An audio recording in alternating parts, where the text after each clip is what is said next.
নিয়ে আমি আমার ফ্রেন্ড ক্রস করতেছিলাম, তখন আমার এক স্যার আর কি আমার মানে আমাকে স্যার চিনতে পারেনি, আমি তো অন্য বেসে ছিলাম, আমি আগে আমার রাজু কলেজ ছিল।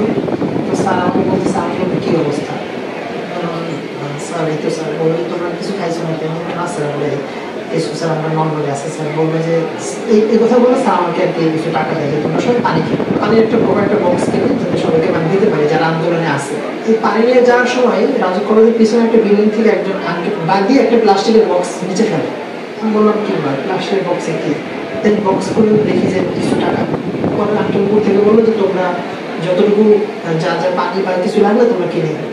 দেন এটা আমরা এটা দিয়ে কিছু পানি কিনি আর এখান থেকে কিছু টাকা আমরা আহত ভাইকে দিয়েছিলাম যে সে চিকিৎসা করতে পারে। যে ডাক্তার আমাকে চেনে না, আমাকে ট্রিটমেন্ট দিল। তারপর হচ্ছে যে আখের রস বিক্রেতা, মানে খেটে খাওয়া মানুষ, সে আমাকে আখের রস খাওয়ানোর জন্য রাস্তার মানে রিক্সা আটকিয়ে। তাদেরকে আপনি কিভাবে রাজনৈতিক পরিচয় পরিচিত করবেন? হয়তো অ্যাজ এন ইন্ডিভিজুয়াল আমার একটা রাজনৈতিক পরিচয় থাকতে পারে, কিন্তু আমি তো তার রাজনৈতিক পরিচয় জানি না, সে আমার রাজনৈতিক পরিচয় জানে না।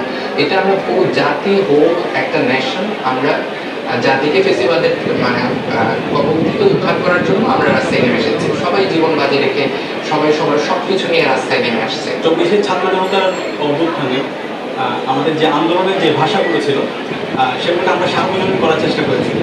আমরা যখন কোনো কর্মসূচি ঠিক করতাম, আমরা সকল অংশীজনদের বিষয়গুলো মাথায় রেখে আমরা ঠিক করতাম। তো প্রথম থেকে যখন কোটা সংস্কার ছিল, কোটা সংস্কার আন্দোলনের সময়ও আমরা আপনার দেখেন এখানে যে আন্দোলনের যে ওয়ার্ডিংগুলো ছিল বাংলা ব্লকে, এরপরে হচ্ছে আমাদের যে স্মারকলিপির যে ভাষাগুলো ছিল সেগুলোকে আমরা সার্বজনীনভাবে আমরা করার চেষ্টা করেছি। এবং সবচেয়ে ক্রুশিয়াল টাইম যখন ছিল 19 তারিখ থেকে একদম 5 অগস্ট পর্যন্ত, 14 জুলাই পর্যন্ত, ওই সময়ও আমরা যে শব্দগুলো আমরা এখানে ঠিক করেছি সেগুলো সার্বজনীনভাবে আমরা নিয়ে আসার চেষ্টা করেছি, যেন সবাই এই আন্দোলনে সম্পৃক্ত হতে পারে, সবাই এই আন্দোলনের শব্দগুলোকে অন করতে পারে। এই আন্দোলনে আমরা শুরু থেকে দেখে এসেছি সবার অংশীদার ছিল, সবাই অংশগ্রহণ করেছে। আসলে যে কোনো জায়গাতে একটা জন্য জরুরি। ইসলামী ছাত্র শিবির শহীদ পরিবার এবং আহতদের পাশাপাশি এই শহীদ পরিবার এবং আহতদের স্মৃতি যেন মুছে না যায়, স্মৃতিটা যেন থেকে যায়, এই জন্য ছাত্র শিবির বিকল্প কর্মসূচি।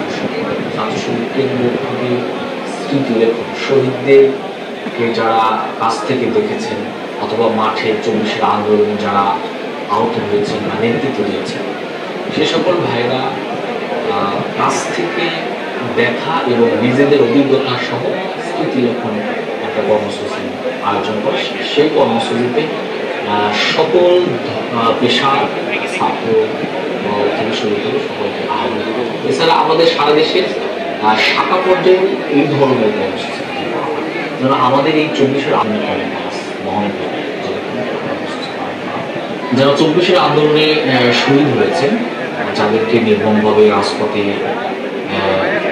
রাষ্ট্রীয় সন্ত্রাসী কিছু ব্যক্তি এবং আওয়ামী লীগ, ছাত্রলীগ এবং আওয়ামী লীগের বিভিন্ন অঙ্গ সংগঠন, যুবলীগ থেকে শুরু করে যারা হত্যাকাণ্ড সংগঠিত করার ক্ষেত্রে সরাসরি ভূমিকা রেখেছে, আমাদের এই সকল শহীদরা যেন এই হত্যার বিপরীতে ন্যায় বিচার পায়, সেই ন্যায় বিচার প্রতিষ্ঠা ইসলামী ছাত্র শিবির আইনি সহযোগিতা থেকে শুরু করে মানবাধিকার সংগঠনের মাধ্যমে সহযোগিতা করার একটা ভূমিকা উল্লেখযোগ্য এবং কোনো আহত ব্যক্তি বা শহীদ পরিবারে যেন আইনি সহযোগিতা থেকে এই বঞ্চিত যেন না হয়, তার জন্য ছাত্র শিবির রাষ্ট্রীয়ভাবে যেন শহীদরা যারা আহত হয়েছে তারা তাদের অধিকারটা পায়, শহীদের মর্যাদা পায় এবং যারা আহত হয়েছে তারা তাদের অধিকার বঞ্চিত না হয়।